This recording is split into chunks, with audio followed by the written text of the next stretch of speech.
Vaginal steaming is an ancient hydrotherapy that's been used by midwives in Africa, Asia, and South America, that's been passed from generation to generation to nurture and cleanse the uterus through herbally infused vaginal steaming. Vaginal steaming does a number of things, but primarily it enhances the blood flow to the reproductive area. It supports the renewing of the endometrial lining, it cleanses and warms the uterus, and it reduces muscle tightness. It is also known to help with menstruation issues, fertility issues, and help with balancing hormones. So for example, if you experience painful cramping during your period, at the onset of your period, if you have dark blood, that's what did not get released during your last cycle.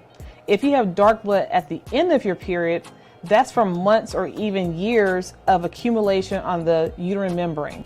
As the accumulation hardens, darkens, and thickens, it makes the uterus have to work harder, thereby cramp harder to try to expel the material that's become hardened.